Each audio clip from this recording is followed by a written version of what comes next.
তুমি তো বলেছিলে পিতৃঋণ কখনো শোধ হয় না। তুমি 26 বছরে আমার পিছনে যত টাকা খরচ করেছো, তুমি কি জানো আগামী 5 বছরে সেই টাকা তোমায় ফিরিয়ে দিতে পারবো? আমার এখন স্যালারি মাসে 1 লক্ষ টাকা বাবা। ও এই কথা, তাহলে শোনো, তোকে একটা গল্প বলি। বলো বাবা। বাবা, তোর বয়স যখন 4, তখন আমার বেতন 3000 টাকা। 1200 টাকা ঘর ভাড়া দিয়ে 1800 টাকায় চলে সংসার। আমি আমার সাধ্যমতো সারা জীবন চেষ্টা করেছি তোর মাকে সুখী করতে, প্রতি ঈদে কোরবানি দিতে। তোকে যেবার প্রথম স্কুলে ভর্তি করালাম, সেবারই প্রথম আমরা আমাদের কোরবানি দিতে পারিনি। সে বছর তোর মাকে আমাকে উপহার দিতে পারিনি।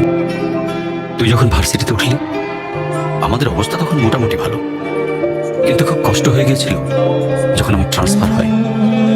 রোজ রোজ বাসে চড়ে, পায়ে হেঁটে, ঘামে ভিজে খুব দুর্বিষহ লাগছিল।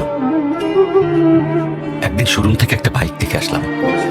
সেটাতে আমি স্বপ্নেও দেখেছিলাম আমি বাইকে চড়ে অফিসে যাচ্ছি। কিন্তু পরের দিন তুই বায়না ধরলি জার্নি করতে তোর কষ্ট হয়। তোর কষ্টে আমারও কষ্ট হয় বাবা। আমি বাইকটা তোকে কিনে দিয়েছিলাম। তুই এখন লাখ টাকা বেতন পাচ্ছিস, কিন্তু মনে করে দেখ, আমার সামান্য মাইনে দিয়ে ব্র্যান্ড নিউ মোবাইলে হেডফোন কানে লাগিয়ে সারা রাত গান শুনেছিস, পিকনিক করেছিস, চুপ করো বাবা প্লিজ, আমি তোমার কাছে চলে আসবো। ট্যুর করেছিস। তোর প্রতিটা দিন ছিল স্বপ্নের মতো। আর তোর টাকা নিয়ে আমি এখন হার্টের বাইপাস করাই, ডায়াবেটিক মাপাই। জানিস বাবা, আমার মাছ খাওয়া নিষেধ, মাংস খাওয়া নিষেধ। কি করে এত টাকা খরচ করি বল?